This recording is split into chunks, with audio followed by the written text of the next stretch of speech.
So wait, they gave $100,000 to charity, but it only cost them a third of that? Yeah, that's right. Okay, I guess it's Financial Life Planning. Matt Robeson with Mike Morton, who is the guru of all things financial and life. And I guess, wait, back me up. How did this work? Yeah, so you can give away $100,000, but it only costs you about $30,000. Yeah, and you know people who do this.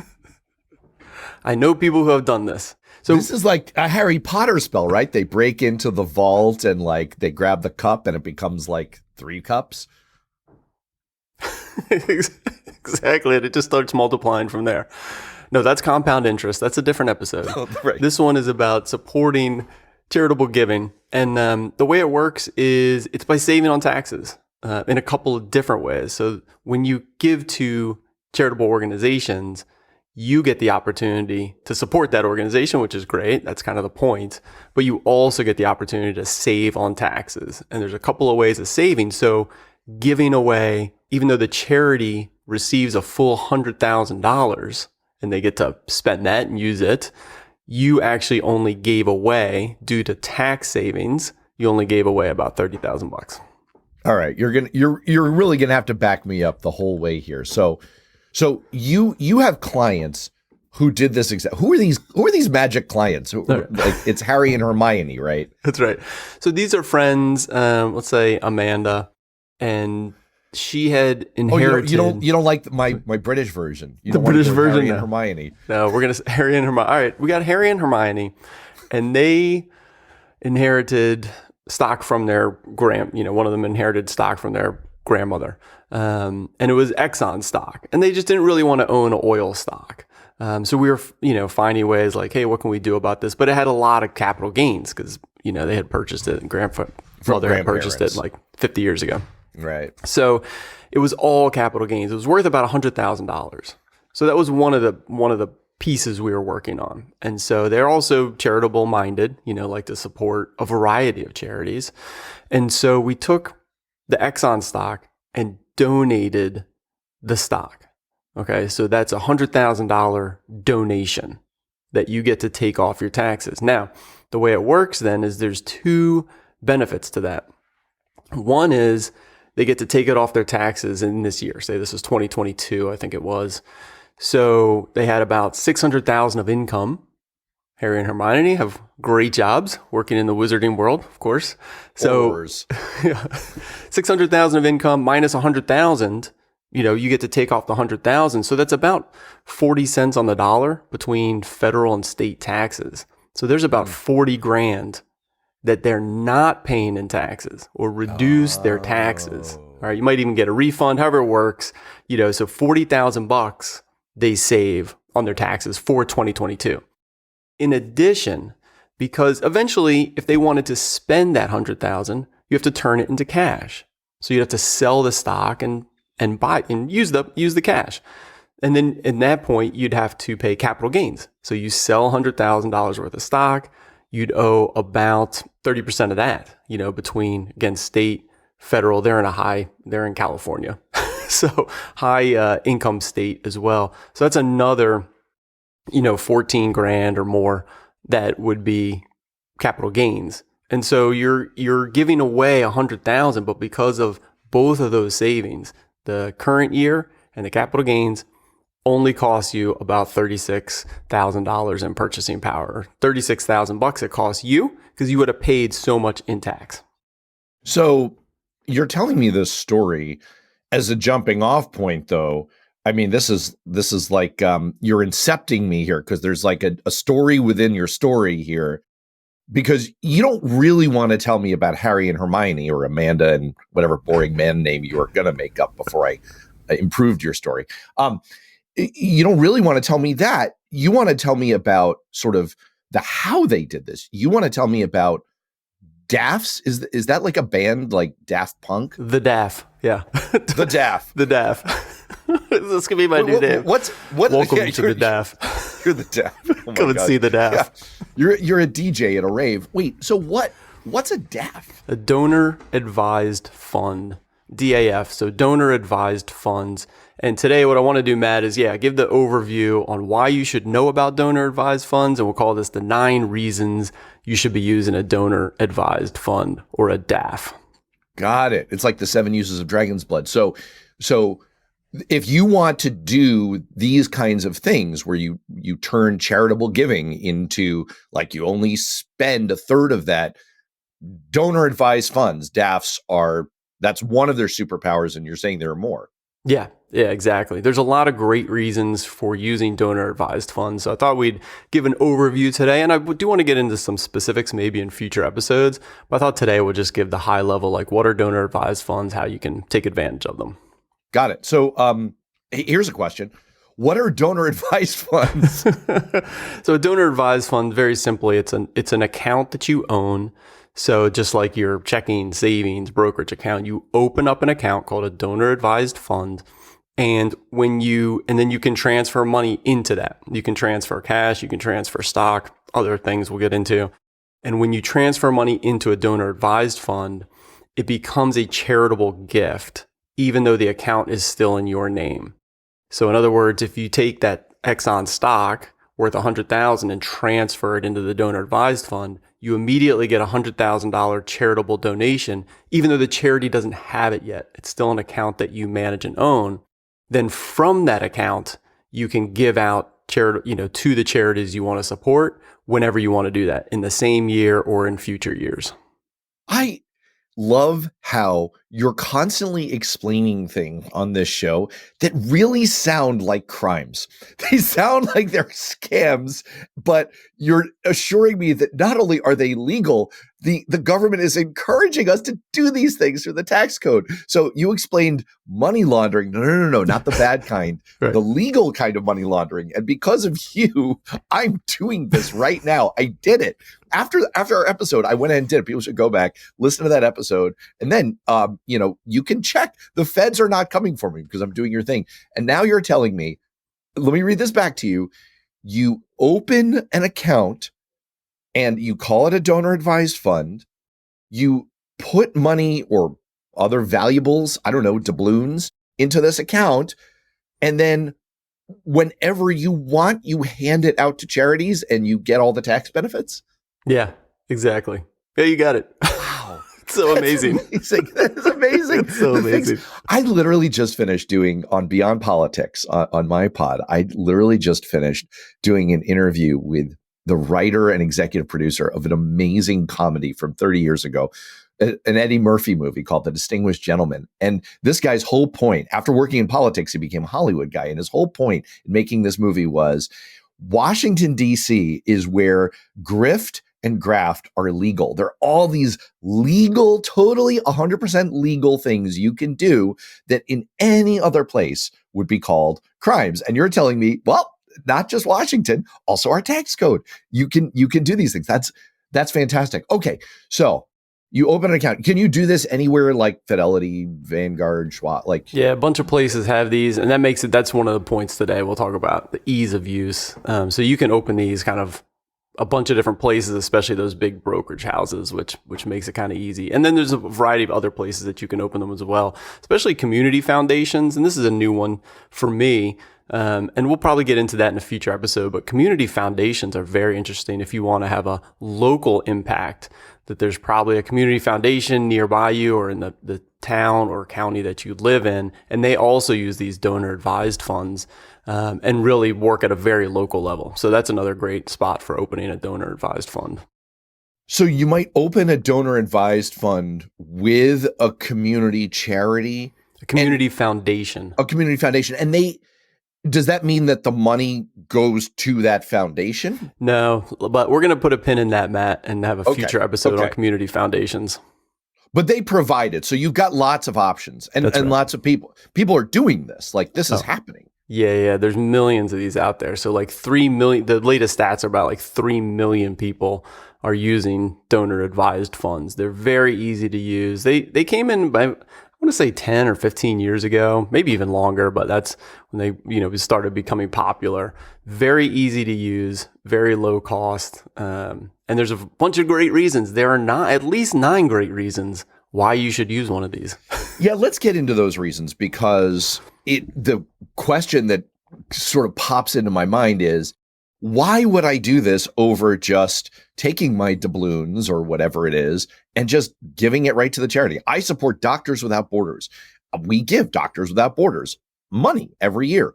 So what's the advantage? Well, I think you're going to tell me there are 9, but what's the advantage of doing a Daft Punk? Well, let's go through some of these, because some of them apply directly to donor advised funds, and some are just, the tax benefits you would get anyway. So in your case, Matt, there's no particular reason, for the tax benefits, you could use a donor advised fund or not.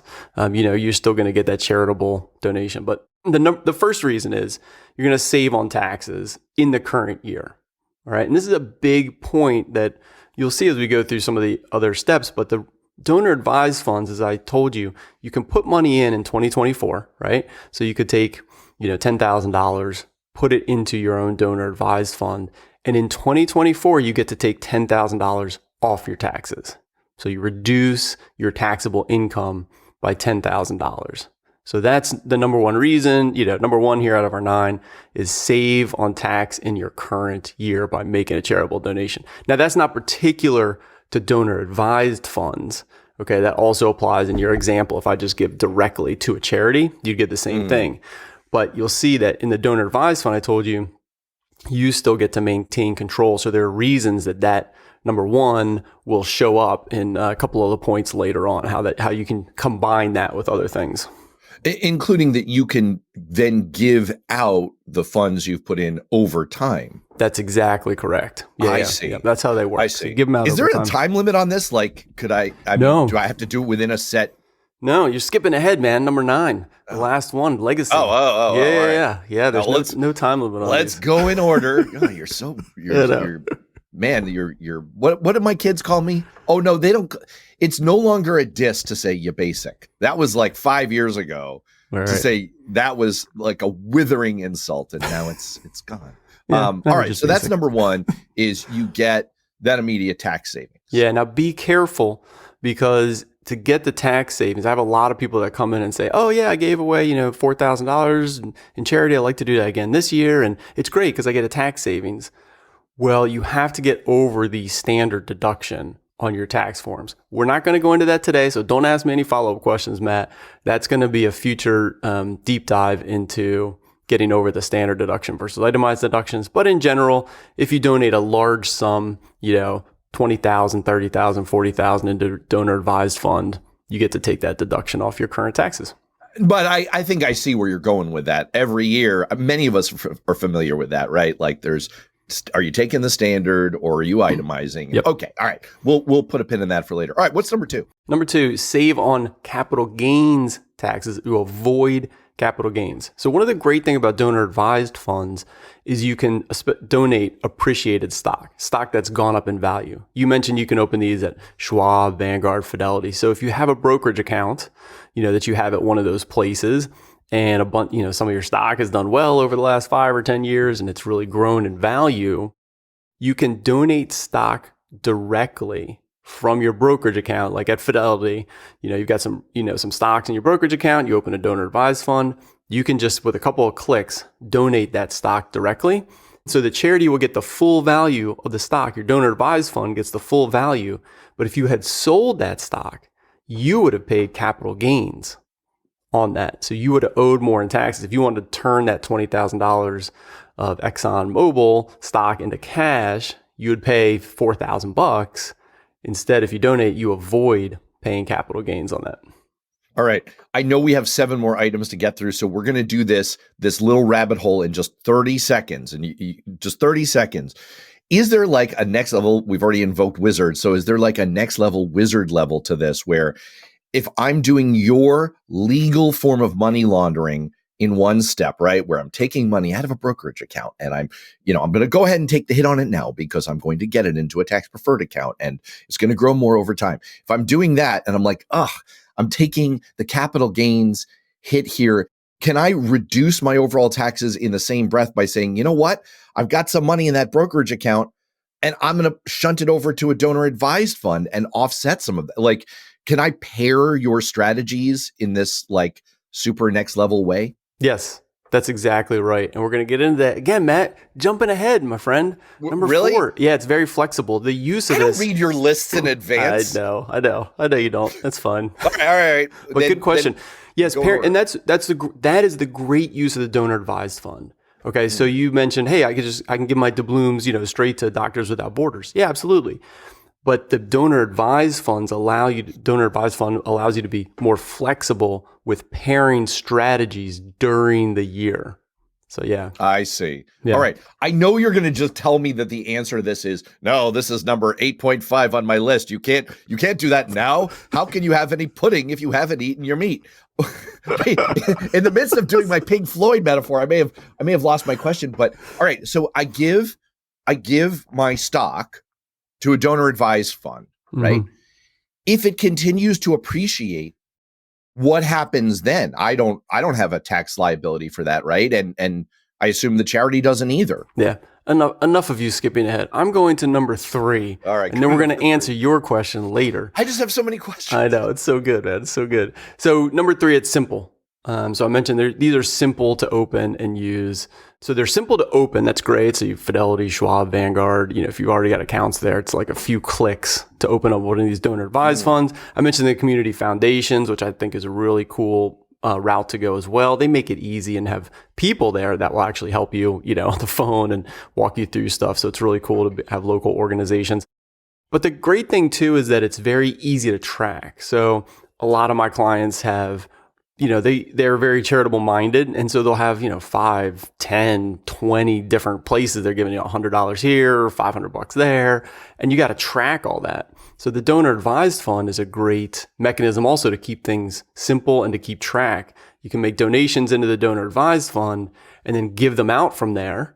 And then you have just one, spit it out at the end of the year. Like, oh, here's all your donations you made, so it's very easy to track for tax purposes. That's actually amazing because what I end up having to do is we have a Google Doc, like where we keep track of here's all the things because we're giving to various places, but that's pretty awesome. It's like having a debit card for charity. That's it, man. Yeah. Debit card for charity. There you go. Yeah. I just copyrighted that. Okay. Pay me. All right. Go on. What's number 4? All right. Number 4, flexible. So this is getting to they're flexible. You can deduct now, you can donate into the donor advised fund. And then you get to take that off your taxes this year, like we talked about. And then you can give to charities this year, next year, down the road. And so this is the pairing of strategies, Matt. So what you just talked about. So, I'm doing this money laundering, I'm taking a tax hit now. I could do some donations to, offset that tax hit. This is great for when you have high income years. So you got a big bonus this year. So you bumped into a higher tax bracket. You could do a bigger donation this year. You could do a $50,000 donation into your donor advised fund and then give out $10,000 a year for the next 4 or 5 years. So you offset a higher tax bracket year, with smoothing out your charitable giving over time. The other thing is like if you have a sale of a big asset or something like your company goes public and you got, or you sell your company or whatever it is, there's a lot of different ways that people get bumped into higher tax brackets. And it's a good year to offset that by making charitable donations. Does it work like an IRA where I can calculate my taxes first and then decide up through April 15th to do a donation into a DAF for the previous year? That's a great question. And unfortunately, the answer is no. You have to do it during the calendar year. Very few things work that way, Matt. The IRAs do and your HSAs do, but most everything has to be during the calendar year. Okay. All right. So if you're getting dropped a huge bonus, then pay attention by December 31st. Okay. And the other thing, other way around, if you're in a low income year, not that this strategy might apply, but just pay attention. I have a lot of clients that come in. It's like, yeah, I took a year off. It's great. Now I'm doing this job. I'm like, oh, you missed a great opportunity. Like you were in such a low income bracket. We could have done some planning. So high income brackets, low income brackets, change during a year. Really pay attention to that stuff. Okay. Number 5, grow your assets. So you mentioned this. You put the money, you donated that stock into the donor advised fund. They will sell it. The donor advised funds only use like limited investment options, kind of like your 401k. You have a limited choice of investment options, but yes, you can invest the money. So if you donate 10,000 of stock, it will go into the donor advised fund. They'll swap it, sell the stock. Inside the donor advised fund, they'll sell the stock and reallocate it. And you can choose most of the time how to reallocate it. Hey, I want 100% stocks. I want 50-50 stocks and bonds. I just want all cash, because I'm giving it out. So depending on what you want to do with that account, you're in charge of it. It is your donor advised fund, and you can choose how to invest that cash, those assets, just like you choose your 401k. This feels like a sneaky big deal, this number 5, because when you pair it with your first point about you can get the tax benefit immediately, but then you can continue to grow. This is how you can really magnify. I mean, you could have added to your Hermione and Harry story earlier. You can really magnify the benefit that you're giving to charities and benefit yourself in the same year. This is a big one. Yeah. Yeah. This, along with the flexible timing, because I have clients going through different situations year in and year out. So the flexible timing and then growing the assets, and coming up with a plan, which is number 6. It's like, the nice thing about donor advised funds is that you have a plan for your charitable giving. And so many people I meet love to support, local charities, national charities, organizations, all of that. But it's a little bit ad hoc, right? People come and knock on the door. Oh yeah, I'll give, $100 or $300, or, oh yeah, we usually do this at the end of the year and that. The nice thing about opening a donor advised fund, I think it gives you a little bit higher level thinking in terms of a plan. Hey, what is the plan for this? What is our annual giving? It's $2,000. It's $5,000. What are we going to do each year? So I think that's another great use of a donor advised fund, to just have a plan. That would really help me psychologically, because I mentioned that we track things in a Google sheet. I shouldn't give that away, I guess. It doesn't really matter. What's someone going to do? Hack my charitable giving? Right. Oh, look. And I begin to stress at a certain point in the year, because there is sort of a target that I'd like to hit.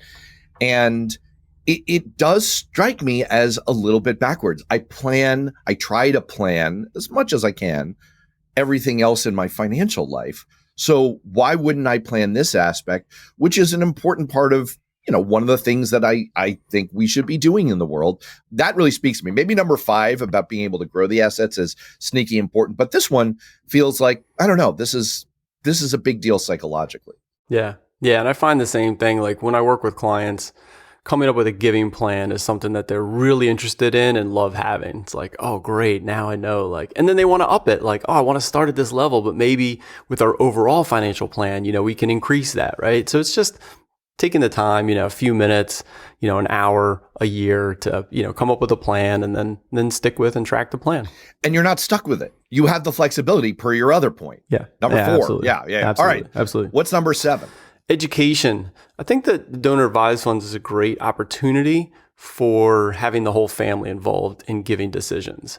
Again, you can do it directly. I know, Matt, we've talked about in the past, we both do with our families, towards the end of the year, very typical, get the kids involved. Hey, what are we going to support this year? What are we going to do? So it's not particular to a donor advised fund, but again, paired with number 6, having a plan and then bringing the family members in, and having them, here's what we do and here's how it works and what should we support this year. I think it's a great opportunity for education about, charitable giving in general, that you can involve the whole family. Can I just pause on this one for just a moment? What you're saying is that if you have, your parents' generation and they're interested in doing this, this can be a way for them to start to think ahead, not only to plan their own charitable giving, but also to kind of make it a family enterprise and to have their wishes for charitable giving kind of continue, as part of their family legacy. Okay, let's say one generation starts a donor advised fund, and then you name successor advisors, the kids' generation. Can the kids continue? Can they make their own donations to that fund? Can it be sort of one consolidated fund for the family, or is this on an individual basis? Yeah, there can be families. So the nice thing about donor advised funds is you can have multiple people contribute to that and pool the money. Yeah. Wow. And typically they'll be like families would be the spouses, right? So like, oh yeah, I'm going to donate from this account. I'm going to donate from this account. We can both log in and make changes and make donations. Both partners can make donations from the account. So yeah, they Wow. often work that way. But you could, if you had like a whole clan, in theory, it could be like the people who fund your PBS shows. It's like, this episode of Nova is brought to you by the Koch family foundation. Yeah. I don't want to be the Koch family, but like you could have, a whole extended family say, you know what, we're going to have our own family foundation. We're not millionaires, but we could do this. This is exactly where donor advised funds are going, Matt. They're the cheap version of a family foundation. It costs a lot of money to start up, a full family foundation. All right. And so, only the very wealthy would do that kind of thing. This is the poor man's version, and they work incredibly easy. They're low cost. They're easy to use, easy to set up. And this is exactly right, Matt. So recently in the last few years, the amount of money in donor advised funds has surpassed private family foundations. Really? And this is the way to do it. And so, yes, you definitely get the kids involved. You can definitely, number 9 is leaving this as a legacy. So you can definitely leave, even after you're gone, you have successor trustees, especially the charitable, the community foundations really will set them up this way too. Like after your passing, they can manage them with written language. Oh, every year I want 10,000 a year going here until, it's depleted or whatever it is. So you can set these up to be a legacy as well with the family or just kind of like someone else managing it after your passing. I did it. I dragged you out of order. I got you to number 9 before number 8. Yes, that was my entire goal for this episode. Let's get in number 8. Number 8's a cool one because it's the donor advised funds can accept a wide range of assets. So when you give to Doctors Without Borders, I'm guessing like they just really want cash donations. That's what they're set up for, like, credit card, use your checking account, right? So the donor advised fund, one of the great uses is appreciated stock. So donating stock that's gone up in value. We mentioned that, as number 2. So that's great and those, if you got Fidelity, Schwab, Vanguard, whatever, they make it a couple of clicks. They'll even help you like figure out the right things. Oh, what should I donate? They'll even tell you, oh, here's your most appreciated asset. Like you should donate this stock, so they'll help you through that. Really? So that's great. Yeah. So they'll even do that for you. But you can donate real estate. You can donate closely held business interests. You can donate all kinds of stuff that the charity has a hard time accepting.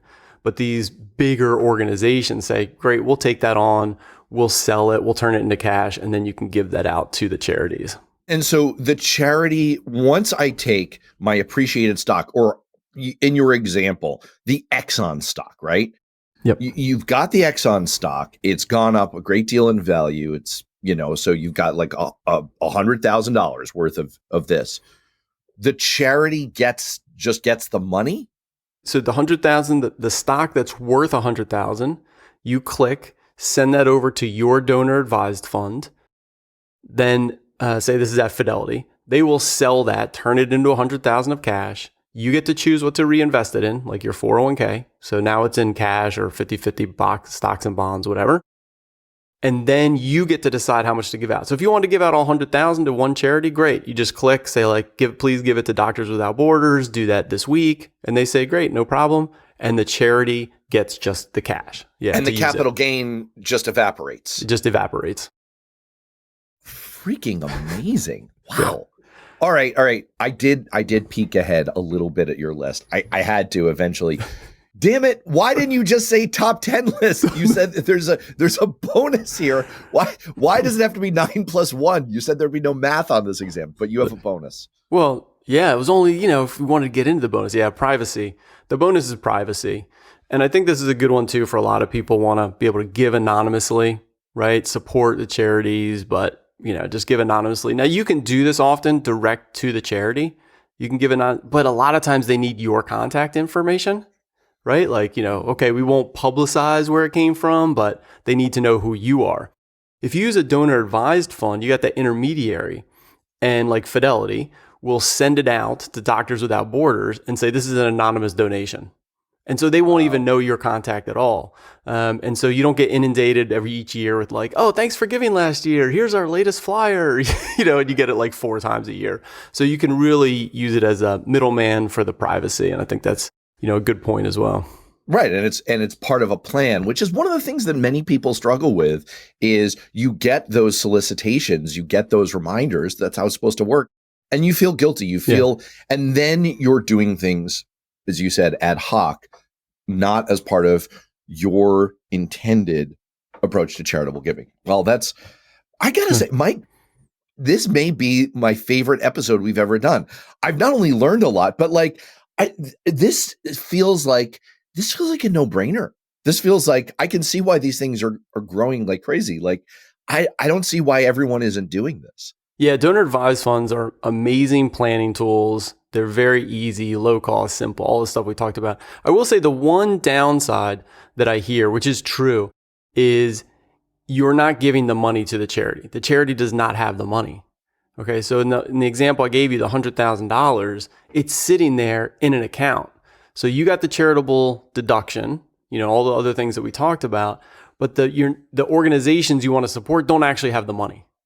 And so that's one of the downsides is don't get stuck on make a plan and don't get stuck on all these great benefits and then have the money sit there. You got to actually distribute. You got to actually distribute the money, support the organizations. Don't just use this as all these great points.